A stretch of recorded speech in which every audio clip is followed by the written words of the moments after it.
Simon and the Bear, a Hanukkah tale, written by Eric A. Kimmel, illustrated by Matthew Truman. When Simon set out for America, he promised his mother and brother and sisters that he would work hard and save money. As soon as he could, he would send tickets for all of them. Simon's mother lovingly packed his knapsack for the journey. She put in hard-boiled eggs, salt herring, and 2 loaves of black bread, heavy as stones. Because Hanukkah was coming, she added something extra. I've packed a little menorah, a box of candles, matches, a dreidel, and plenty of latkes, she said, holding back her tears. Wherever you are, Simon, don't forget to celebrate Hanukkah and its miracles. Who knows? You may need a miracle on your long journey. Simon took the train to the seaport. Then he managed to get the very last ticket for a ship bound for America. His bunk was in the hold, and 300 other people packed together like herring in a barrel. When the ship sailed, the barrel began to roll. For days on end, the ship rolled one way, then the other. There was little to eat, but no one felt like eating. Simon didn't mind the noise, the smell, or the rolling of the ship. Every roll brought him closer to America. One night, Simon felt the ship lurch. He heard sirens and people yelling, "Everyone on deck!" Simon grabbed his knapsack and ran on deck with the others. A gigantic wall of ice loomed out of the sea. Its surface sparkled like diamonds in the moonlight. "An iceberg!" Simon heard the sailors shouting. The ship had struck this floating ice mountain. Now it was sinking. Simon stayed on deck, helping people into the lifeboats until only one boat remained. Simon climbed in. The sailors began lowering away. "Don't go! Wait for me!" shouted a man in a fur coat as he ran across the deck. "No room!" the sailors shouted at him. "The boat is full. We'll sink if we take one more person." The man's face fell. He tossed his watch to Simon. "If you get to New York, give this watch to my little boy. My name is on the back. Tell him Daddy loved him." The watch felt heavy in Simon's hand. This isn't right, he thought. That little boy will grow up without his father. I know what that feels like. "Wait," he called to the sailors. Simon climbed out of the lifeboat. He returned the watch. "Get in, mister. Your boy needs you more than he needs a watch. I'll stay here." "You're very brave," the man said as he got into the boat. "I'll never forget you." Simon stood alone on the deck as the lifeboat rowed away. The sinking ship groaned, and its bow lifted into the air. Simon grabbed his knapsack and leapt from the rail just before the ship slipped below the dark waters. Simon landed on the iceberg. He looked up at the moon and said, "Now I am truly alone. I will die here." He thought sadly about his mother. Then he recalled her parting words. He straightened. "Tonight is the first night of Hanukkah, a time of hope. I won't give up. I'll even light a candle. Who knows, a miracle may happen for me, just as one happened for the Maccabees long ago." Simon took out his menorah. He said the blessings and lit the shamash, and the first candle. Then he spun his dreidel. "Gimel is the winning letter," Simon murmured as he watched the dreidel spin. "But I don't need Gimel. I need none. It stands for Nes, miracle. Come on, dreidel, give me none. Give me a miracle." Simon spun his dreidel again and again. At last it fell on the letter none. By then the candles had burned out.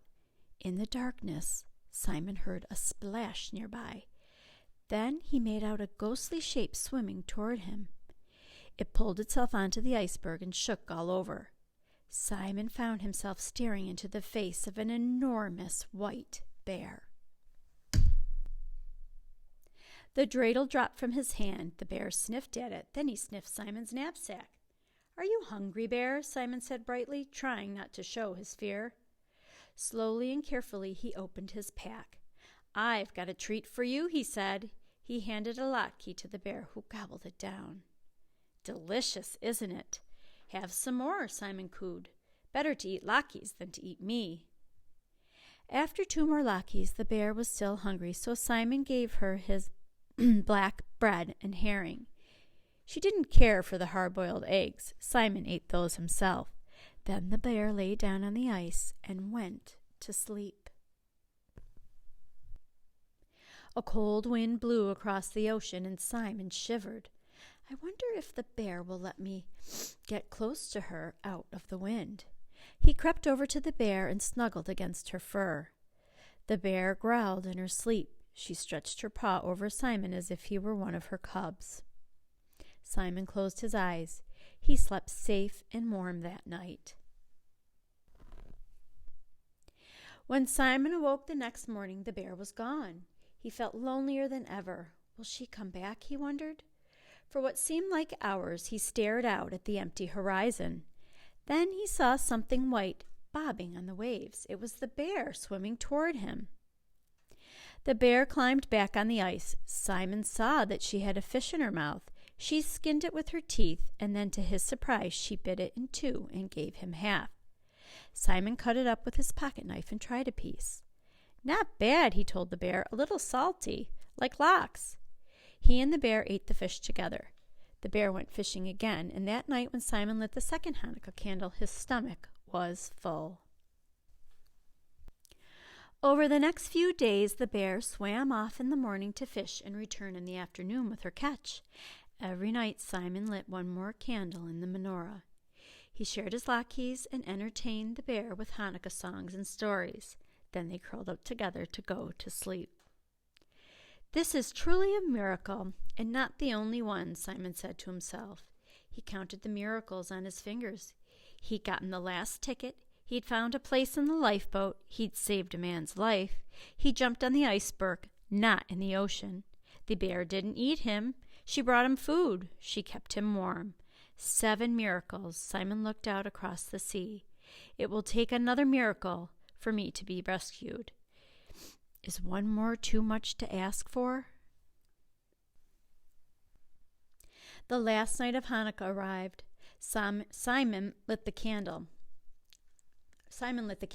as they burned out one by one, leaving him in utter darkness. He thought, I have no more candles, no more matches. Tonight we ate the last latke.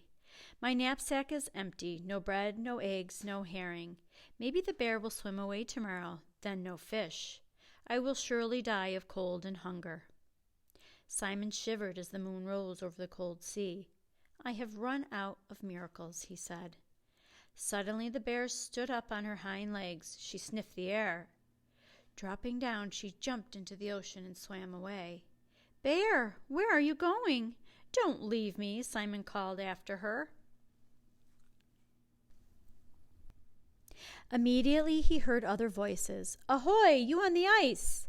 Stay where you are! We've come to rescue you! A passing ship had seen the light on his Hanukkah candle and sent a boat to investigate. Simon had his 8th miracle. He was saved. The ship brought Simon to New York. His story appeared in all the newspapers. Simon became a celebrity. The mayor gave him the key to the city, and the mayor was the man in the fur coat. You saved my life, the mayor told Simon. What can I do for you? Find me a job so I can bring my family to America, Simon asked. I will buy their tickets today, first class, the mayor promised. As for a job, I have one I think you'll enjoy. Boy Hero Found Alive by Carrie Himmel. Just as the Hanukkah menorah had 1 extra candle, the shamus, so did Simon receive 1 extra miracle. The mayor found him the perfect job as polar bear keeper at the Central Park Zoo, which goes to show that miracles aren't just for the Maccabees. Simon told his friends and family every year at Hanukkah time. They can happen to anyone, anywhere, even in the darkest of times. You just have to believe. Hanukkah, the Jewish festival of lights, commemorates a victory over the occupying Greek forces in 164 BCE. Jerusalem was liberated and worship at the temple restored. According to legend, there was only enough sacred oil to light the menorah, the 7-branched golden candlestick, for 1 day, yet it burned for 8 until more oil could be brought to the city. Since then, Hanukkah has been celebrated with light and oil. The Hanukkah lamp, called a menorah or Hanukkah, is lit every night for 8 days. Traditional Hanukkah food includes potato, pancakes, or latkes, which are fried in oil. The dreidel, a four-sided top, bears the letters Nun, Gimel, Hey, and Shin. These stand for the Hebrew phrase Nesgadol Hayasham, a great miracle happened there.